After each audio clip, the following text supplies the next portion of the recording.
We're back. My name is Donna Feazell and I'm your host of The Edge. You can find us on syndicated television, Abundant TV, which is found on Roku, Apple TV, and Amazon Fire. You can also find us on North Alabama Television, channel 182 on Charter Communications. You can also find us on the web, icradio.media, and you can also download the apps and listen that way. I'm your host, and so I'm doing a fun thing. I love gardening. And you're out here, you're seeing me with the sun grans and all that. We just came back from a commercial break. We're talking about hydroponics gardening. I'm loving it. I mean, best thing I ever did. So as we went on a break, I went on ahead, and so, you know, we have these little, let's go ahead and turn this down so you can see what I'm talking about. And man, I'm hoping you can see this. Okay, so this is really important. So on this side right here, we're planting some peanuts, okay? We have a 3-layer system going right here. It will be a 3-layer system. We have the water in the bottom. Rock wool cubes is what you see right here. There's a hole already in them. And what's going to happen is roots are going to start coming up out of this. You've got to keep it wet. It must be dampened at all times. Now, what I was doing, I knew you don't want to watch me doing something boring like this, so what I did, right here, I found some beans that my Aunt Elizabeth gave us. And these beans, we just call them Aunt Elizabeth's beans. And they're kind of like a little butter bean kind of a thing. Now inside a bean on one side, there's a little membrane thing right here. You don't have to take this off, but man, I like to. Just take it off with something sharp. Hope I'm not causing y'all to panic. It needs to be down in like this, okay? So let me find me a spot right here. So this is where Aunt Liz's beans are. Right there. Okay. Now, instead of canning mine, I dry them. Alright, now what I've got to finish up with the pile, I've got green beans. So here we go. Let's go ahead and take that little membrane thing off of this one. I hope you're not panicking. I promise I'm not going to get hurt. This was something else my husband was going to throw away. It's dull, so it's not like really sharp, but it's super great when you're doing this. Putting beans in here, okay? When you got to get rid of the little membrane. Alright, now you fell out. You go right in there, okay? Alright, so this is hydroponics. Now, like I said before, I collect rainwater. I'm going to put this down on the ground because I've got something else I want to talk to you about. Just make sure that this stays wet, okay? It's not going to work if it doesn't. Alright? Now we're going to talk about just playing in the dirt, which is something I love doing. Okay, let's just put this down here.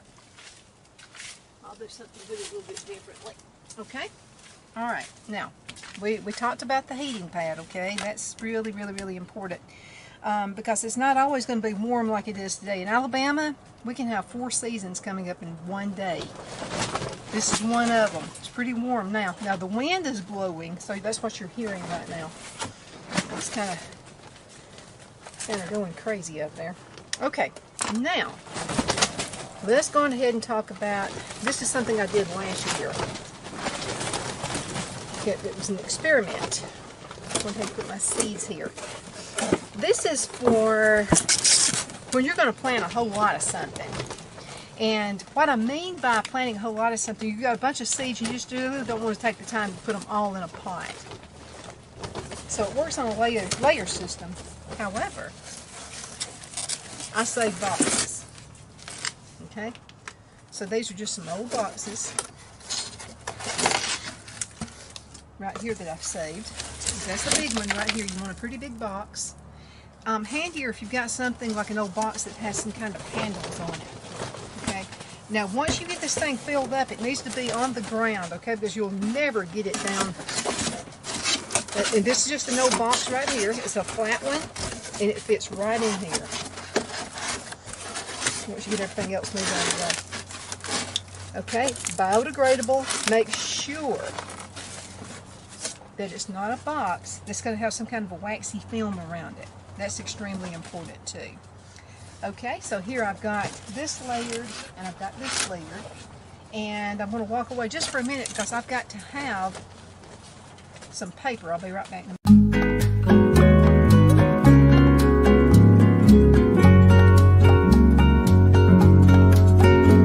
At Lamone's Mexican Restaurant, located in Henniger, Alabama, and voted Best Mexican Restaurant of DeKalb County, Alabama 2020, we're here to serve you with authentic Mexican cuisine. Order easily online by going to lamonsmex.com or call 256-657-3999 to place your order. We're open Sunday through Thursday 11 a.m. to 9 p.m. and Friday and Saturday 11 a.m. to 10 p.m. Whether you're celebrating a cozy date night for two or a celebration for a crowd, at Lamone's you'll love our atmosphere and friendly servers. Thank you for dining with Lamone's Mexican Restaurant.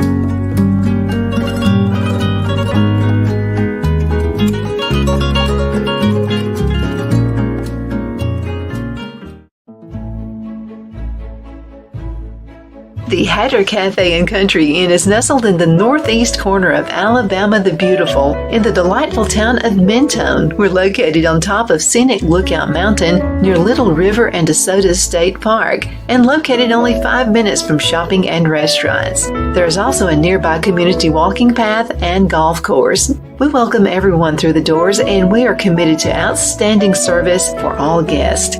At the Hatter Cafe and Country Inn, we invite people from all walks of life to come and get away from it all, enjoy the open spaces, treetop views, fresh, clean air, and experience Southern hospitality at its finest.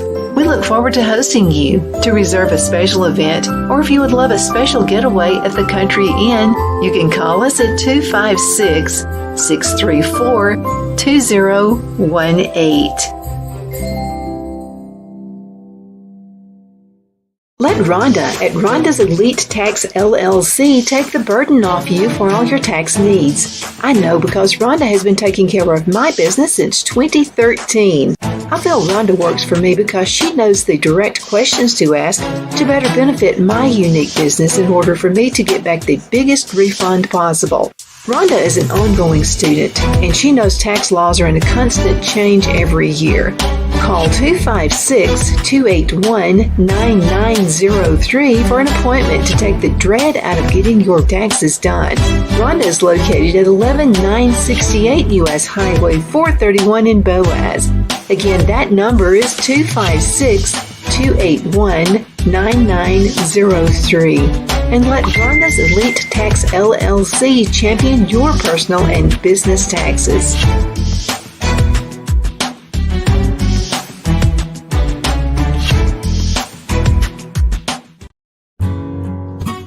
The only place I buy my beef is Lone Tree Ranch in Collinsville, Alabama. Their cattle is born and raised on their ranch, grass and grain fed, and you can feel confident when you serve your family and friends because their beef is all natural and no antibiotics or hormones are added. You can buy whole beef or perhaps go in with family or friends and buy half. Their customer service is number one as they take care of the delivery to their local processor and can deliver to your home for a small added fee. They also offer herd replacement heifers. I always call Lone Tree Ranch in Collinsville, Alabama for my beef specialty recipes and cookouts, and you can too. Food shortages are increasing, so buy local by calling 256-523-6462. That's 256-523-6462.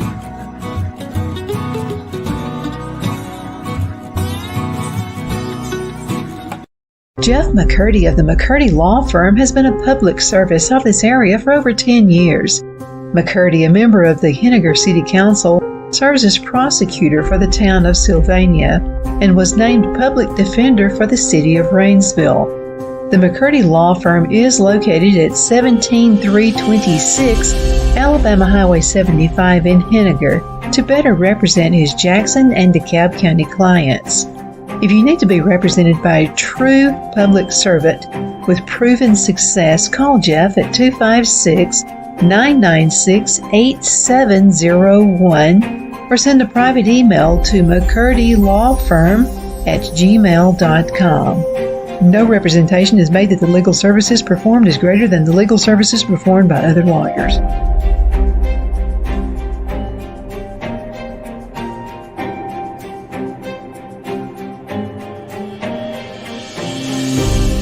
At Liberty Bank, we're all about community, whether it's to help with a charity fundraiser or help families in need. Toys at Christmas or a local football team, we're here for you. You see, we realize the importance of family. Sometimes it's to build a new home or necessary home repairs. We're here for you. If you like the feel of a small town bank with all the conveniences of a big city bank, we're here to serve you. You will find us at any of our convenient locations in DeKalb, Marshall, Etowah, and Blount counties in North Alabama. You can call and speak with any of our friendly staff at 256-659-2175 or check us out on the web at libertybankal.com. And thank you for your support of our community. Member FDIC Equal Housing Lender.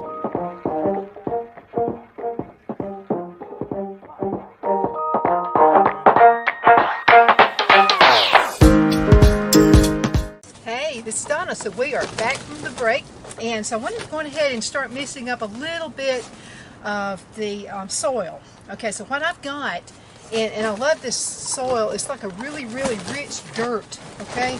I really like this. And then I went on ahead and got some cow manure, okay? And then what I like to do is add perlite. And I just kind of eyeball it. I don't really go with any specific thing. I wouldn't use near as much of the perlite as I do everything else. So here's what we're going to do. We're going to turn this camera back down again so you can, hopefully you can see what I'm doing. Okay, so now you heard me mention that we've got the box, the big box right here. I'm doing layers. So I've got another box right here. This stuff's going to get really, really wet. Then what I'm going to do is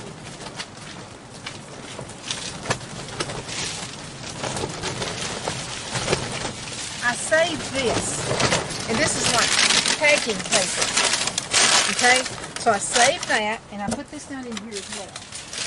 Now over time, after watering this, what's going to happen is this is going to get, it'll kind of seep down just a little bit. So what I'm doing is not going to make a whole lot of sense right now, but it will later on when we come back and we revisit this segment.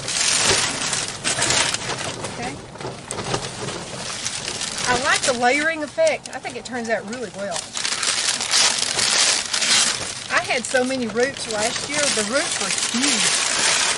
And then this, and then in combination, also with putting it out there in the block gardens, this is just really an awesome garden.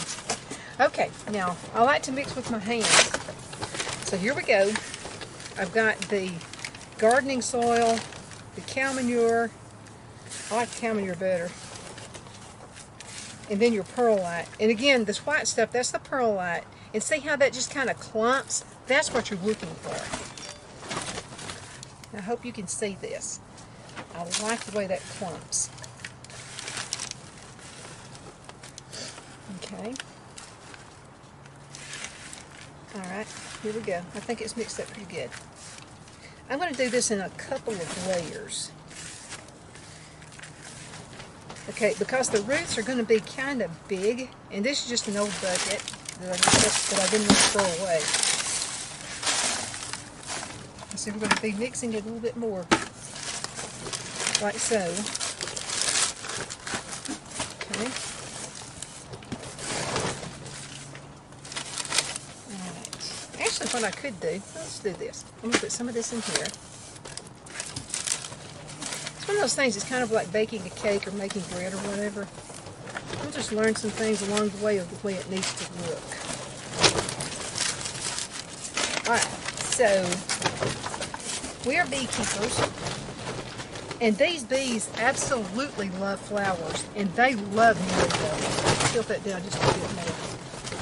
They love marigolds. I mean, they just flock around them like crazy. So here's some marigolds. I went on ahead and saved these from what we had last year. It's just amazing to me the flowers you can get just off of one bud. Alright, so here's what I'm going to do. I'm sprinkling these things. Just like so. I think that's probably enough. See? There we go.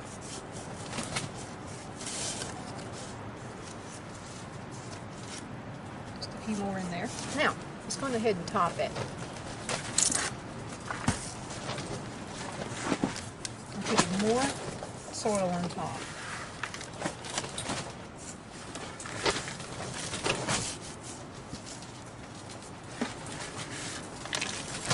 Cover them up, see?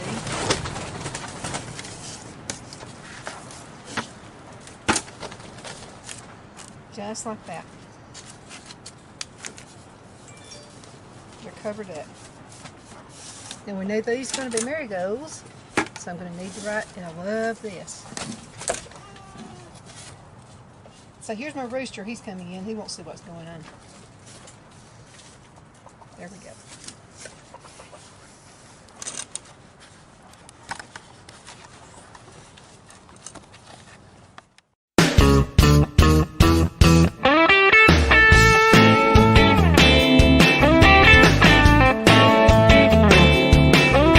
Good afternoon. My name is Donna Feazell. We are back from the commercial break. You're watching The Edge on IC Radio, your source for news and entertainment. You can also find us on television, channel 182 Charter Communications, and Abundance TV found on Roku, Apple TV, and Amazon Fire. So we are back from the break, and I just wanted to mention a couple of things about seeds and how to stockpile seeds. And I've been collecting seeds for years. I still have my grandparents' seeds. Great place to keep them is in the freezer. But I found this really awesome book right here. It's called No Grid Survival Projects. And it's a good one. It has all kinds of great tips in here. And this is from people who have been in this type situation before. So they know the best way to handle whatever your needs are. It's a book that's just filled with ideas on planting, how to build a chicken house, how to take care of chickens, just all these wonderful things. So why should you stockpile seeds now? If you remember during the height of COVID-19 pandemic, gardeners were in for quite a shock as they walked around. I remember I went to several places and they had like caution tape and stuff around some of the seeds, you know, where they were from. Several gardening supply places and that kind of thing. And then many big retail chains remained open during the pandemic, seemingly decided that seeds weren't important enough to allow the public access to buy. But that's the time you wanted to buy them, okay? Because we didn't know what was going to happen. We didn't know, anything that's going to be going on. So the sight of the caution tape strung all over the aisle just kind of made us free thinkers just kind of stop and think, what's really going on, So I was really happy at that point that I had been saving seeds. Now, why should you stockpile seeds? Let's talk about that.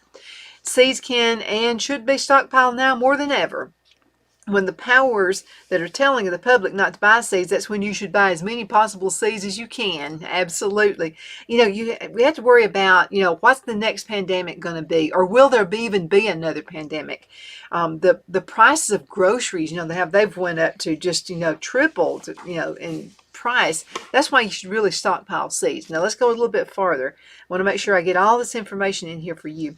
Believe it or not, most seeds have a decent shelf life. We hear that too about your canned goods. It may say that it only has this much shelf life on it or whatever. You can actually go beyond that date on it. And I want to mention this before we get back into the seeds again. Okay, so you're buying cans. There's a place we like to buy groceries from. I don't buy everything there, but I buy most of my products there, and it's a place in Fife, Alabama. It's almost like a bend-to-dent can kind of a place, but hardly any of the cans are dented. But if you notice, there are expiration dates. You can actually go at least, I know, a year beyond that expiration date. Now, there's some signs, okay? If you notice there's a little bit of spoilage on the side of the can, or if you bought a can or looking at a can of something and it's kind of has this little bump up on the top lid of it, maybe, kind of like a little upheaval, don't buy it. It has probably something in it, probably it could be like, oxygen or something in it. Just don't buy it. It needs to be just like when you buy, when you make your own, when you can your own items. And the little sealing lid on top, that has to be pressed down. If it's bubbled up, it's not good food. So think about that with canned foods as well, okay? But you can get some really good deals out there. Okay, most seeds do have a decent shelf life. Their survival all depends on the conditions in which you choose to store them. Okay, don't put them outside or in a garage or something like that. It needs to be, depends on the like hot, cold contrast and things like that. You can be very collect enough seeds to last your whole life. I've probably got enough to last our whole life. Temperature and humidity are everything. Make sure that whatever you choose, wherever you decide to keep your seeds, the humidity is low to non-existent. Now, the temperature needs to be cool to room temperature. I keep mine in a freezer. High humidity can negatively impact your seeds because it increases the chance they're exposed to some moisture. Seeds should not be exposed to any moisture until they are ready to be planted. So temperatures too hot or too cold can damage seeds as well, although some seeds don't care. I still have some bean seeds that my granddad had from like, the 1990s. And they're still good. We've planted some of those. Make sure you store the seeds in a container that's completely waterproof. Now, water is the enemy until it's time for them to be planted. Another thing to keep in mind is that the container should be as airtight as possible. Most seeds come in individual envelopes. Paper envelopes are the best place to store your seeds, okay? This is completely fine, and there's no reason to remove them unless they get wet. So these envelopes can be stored in airtight containers with a lid for safekeeping. Containers like waterproof 5-gallon buckets with secure fitting lids are perfect, so says this article. Do you ever notice little silica gel packets in products when you buy them? You ever get those, like you buy a pair of shoes, sometimes you'll see those little packets, and they're like little silica gel packets.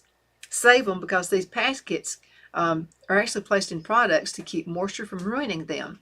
You can place them in some of the packets inside your containers to keep moisture at bay. They can also be purchased online. I know Amazon, right there, I was showing Amazon right now. Amazon is one of our new sponsors, and I will be able to get, they sell them at a really good price on Amazon, so I'll make sure I get a link, send that there for you as well. Okay, let's see. Store your seeds in a place with consistent, non-fluctuating temperatures. Like we have a pump, we call it the pump house out there. There's no temperature control at all in that. We just store old wood and stuff like that in it. You wouldn't want to put your seeds there because it gets like super cold in the wintertime and super hot in there in the summertime. So it needs to be consistent. Make sure the area is dry and dark. Sometimes sunlight can damage products. So it may also heat up a container and it could damage those seeds. And another thing is labeling those seeds and labeling your containers. Make sure you do that. It's extremely important. This saves you from having to constantly open those containers and go through seeds and try to find out what you need. You'll be a bit more organized that way. Seeing that what you have will also allow you to take stock of what you have and what you might need to collect. Write the date you purchase the seeds as well as the type of seed. Now, if you do your own seeds like we do, I on the envelope, I put when I dried it and when I placed it in the freezer. Okay, and just make sure you do that. Write the date as well as the type of seed on the outside of the container. And this is especially true because to me, tomato seeds all look the same. And there's no going back. I mean, I had mixed up a seed packet one time, and it was Romas. And I didn't really want the Romas. I wanted the orange tomatoes. And so I planted them thinking they were the orange tomatoes, and they were Romas when they came up. But we used them anyway. I make a lot of salsa with them. Let's see. Always plant the oldest seeds first. That's another thing that's really important. Seeds can be stored in the refrigerator or freezer for safekeeping to extend their shelf life. These are best stored in envelopes inside glass mason jars. You need to fill the jar and fill it up as much as you can, okay? Write all the information on the outside of the jar and place it in the freezer until you're ready to plant. There is a process to removing these seeds and planting them. First, carefully set the jar out at room temperature for at least 12 hours. Remove the lid and let the air circulate in the jar so it can prevent any moisture that may occur from the temperature change. Yeah, because sometimes you can have sweating, especially if you're doing this in the summertime. And it can cause the jar to sweat, cause the seeds to get wet. It messes up the whole thing. Let this jar sit in the open air several days before planting the seeds. Okay? Seed shelf life. There are some seeds that last longer than others. Now, some seeds can last up to 2 years before the germination rate decreases, and this can include sweet corn, onions, parsley, peppers, parsnips, and okra. Keep an eye on the dates you purchase these particular seeds and try to use them in a timely fashion. I like to plant more seeds than I think I'm going to use. Then I can always give away plants. For all of the seeds you purchase, try to buy heirloom seeds. These are the best seeds for growing food that you can collect more seeds from to save. So you're never going to run out of seeds if you get the heirloom, okay? Because let's use a tomato for an example. So let's say I have my Roma tomatoes. And so I'm going to save one of my tomatoes, and I'm going to take the seeds out. You can still use the tomato, just save the seeds. And it'll just go on and on and on. Now, if you don't buy heirlooms, you can't do that, okay? The seeds are just not going to be as good. They're not going to be as strong. So heirloom, okay? Okay, let's see. For the seeds with a shorter shelf life, like the ones mentioned above, the ones we were talking about, the parsley, the peppers, the parsnips, and the okra, sweet corn, and onions, what you'll need to do with those, plant them each year and try to have enough for 1 or 2 years in your collection. Now, each year, collect seeds from the vegetables you grow and save them by harvesting them, cleaning them, and drying them thoroughly. When they're completely dry, place them in the labeled envelopes and store them in a container. Always plant your oldest seeds first. I'm going to say that again. Always plant the oldest seeds first. Now, seeds with a shelf life for up to 4 years includes your carrots, your celery, peas, leeks, eggplants, broccoli, cauliflower, Brussels sprouts, beets, beans. Now, beans will actually last longer than that. I know that for sure. Watermelons, pumpkins, turnips, spinach, tomatoes, turnips, and squash. Try to have those around 4 years worth of these seeds on hand and use the oldest again first each year before planting time. It's not a bad idea to collect those heirloom seeds each year to process and store for emergencies in case something happens to your collection. Anything can happen. Some seeds have a shelf life up to 6 years or even longer when they are stored properly. These include cucumbers, radish, and lettuce seeds. This lasts seem like forever. Try to have up to at least 6 years worth of these seeds on hand in your stockpile. Okay, I've just got a little bit less than 2 minutes left. I want to hurry up and mention this. There may come a time when you are no longer able to purchase seeds. It could happen. Just always think about that. Keep it in the back of your mind. If this happens, you should already be prepared with all the heirloom seeds you have grown and processed for storage. Each year, whether you have ample purchased seeds in storage or not, collect seeds from your garden to dry and store just in case, okay? And if you can keep doing this throughout the years, you'll start a self-sufficiency cycle that will last a lifetime. And you'll even have enough to give your friends and your neighbors as well. Now, the best seeds to stockpile. I've only got a minute left. The best seeds in terms of shelf life to stockpile include cucumber, radish, and lettuce seeds because they last longer than most other seeds. Now, under the right conditions, they can last even longer than the 6-year shelf life, okay? So, in terms of optimal nutrition, the best seeds to stockpile include spinach, alfalfa, kale. I love kale. I've got some of that growing now. Broccoli, beets, and peas. These are packed full of vitamins and minerals your body needs to flourish. They can also come especially handy when you can no longer purchase vitamins to take daily. In addition, consider making sure you have ample amounts of starches like sweet potatoes, carrots, pumpkin, squash, and corn. These are not only nutritious, but they also contain fiber, and that can help keep your digestive system healthy. So that's the take right there on the seeds. Go on ahead and get prepared, okay? Never hurts to be prepared. Thank you so much for watching The Edge. My name is Donna Feazell, and it's so good to be with you today. I'm looking forward to seeing you at the next segment, okay? So you take care.